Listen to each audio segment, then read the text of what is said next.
my name is Ann Laird, and I'm a children's librarian with the San Antonio Public Library. Today I'm going to show you how to make some of your own puffy paint. So what you'll need is some shaving cream,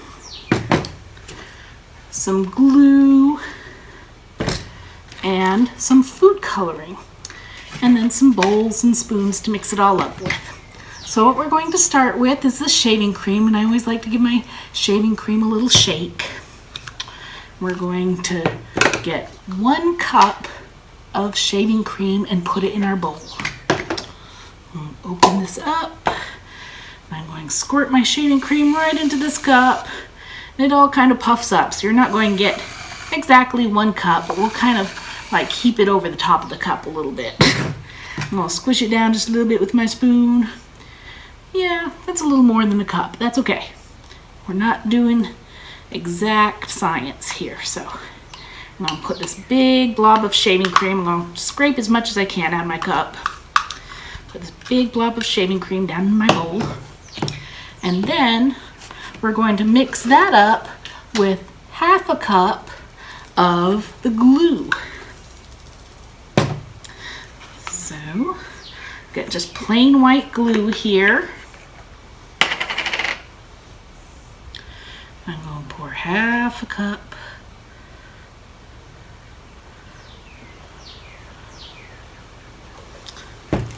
And scoop that right into my shaving cream.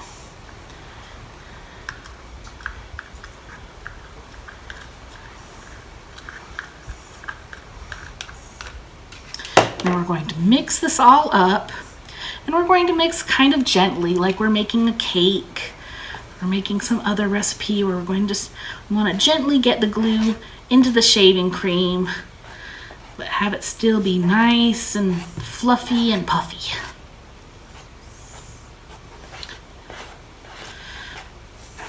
So now, when I get this all mixed good, we'll have our basic mixture, which if you wanted to, you could color this whole bowl 1 color, but I want to make a couple different colors.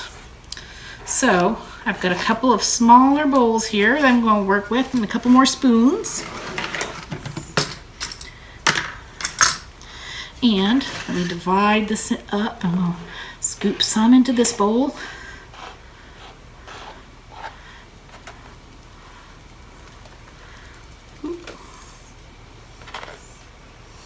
And I've got another bowl and another spoon. I'm going to put some in this bowl. I'm going to have 3 different bowls here.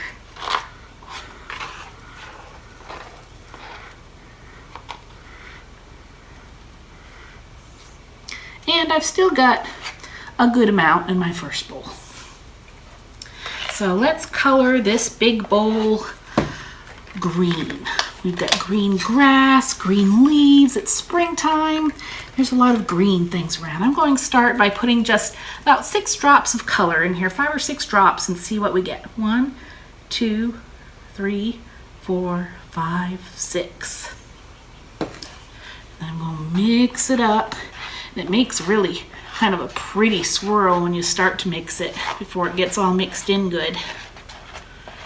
And we'll mix, mix, mix.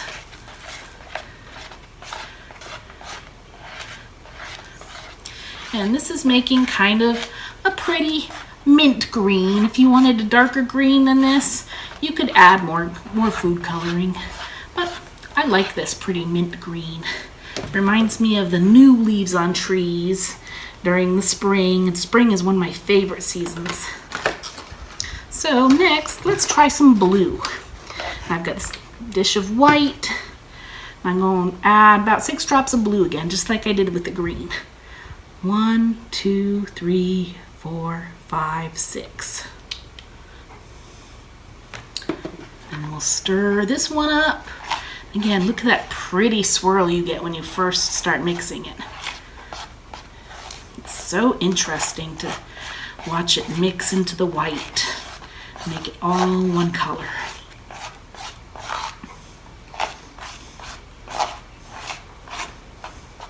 And I like this shade of blue, so I'm going to go on and make 1 more. Let's do red this time.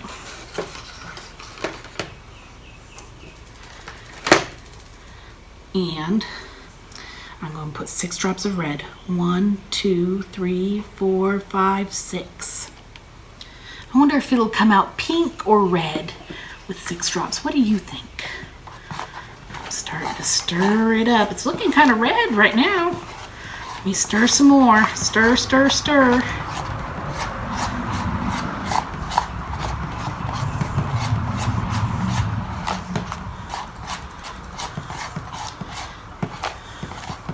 Oh, it came out like a bright pink. That's a pretty color. I like pink. So, then what you can do, I'm going to set my paints here a little further out in front of me so I can get my piece of paper. You can get your piece of paper, and a paintbrush, and you're going to kind of scoop it with your paintbrush instead of just painting it like regular paint. You're going to want to grab like a big glob of it. And then I'm just going to paint some random stripes on my paper. We're going to make kind of abstract art today.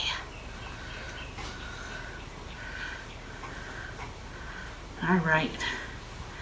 Now I've got a big puffy green X. And I want to put some of my blue on here. Now you could rinse your paintbrush in between, but I'm just going to dip right back into the blue. I don't care about mixing my colors today. We're just being creative and doing different things.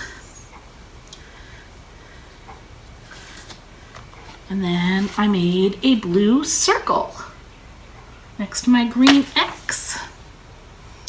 So let's try the pink. What shape should I make with pink? Should I make another shape? Let's do a pink triangle.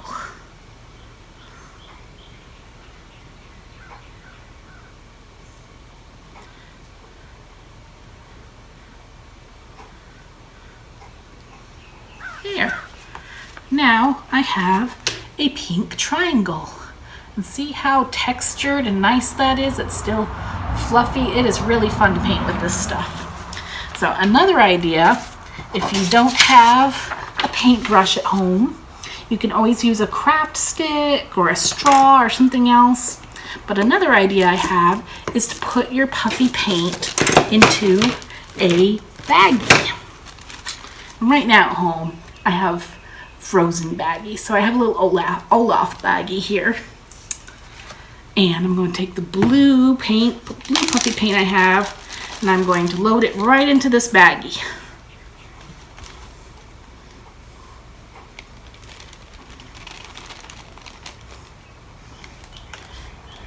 Take me a few scoops here to get it in. Oh, and I got a little bit on the outside of the baggie, but that's okay. It's okay to get a little bit messy while we're crafting. We can always clean up afterwards. Okay, I think one more scoop and we'll be good. Get a little more of that blue out. There we go. I'm going to close up my baggie. And I'm going to try to squish all my puffy paint down to one corner of the bag. Let me show you on the back side here. You can see a little bit better on the back side. Getting it all down into this one corner of the bag. Yeah, I'm a little messy. I got a little bit on my hands, but that's okay. So then we're going to grab our bag kind of like this, and we'll have a little point at the end, one of the corners of the bag. Now with this little point, you're going to take a pair of scissors and you're going to cut just the very corner off of your bag. You don't want to cut too much because then all of your stuff will splorp out all at once and that won't be as fun. So we're going to cut off just a teeny tiny little corner. Clip. And it's already starting to come out of the bag. So I'm going real quick, put it on my paper and make just a nice swirl. And this is fun by itself. I think this is a lot of fun. And I just kind of made a random shape there. Look how puffy and nice that is. And that was a lot of fun. So I hope you had fun today making some DIY puffy paint. And if you need some more resources, you can always go to the library's website at mysapl.org, that's spelled mysapl.org, or you can call the library at 210-207-2500.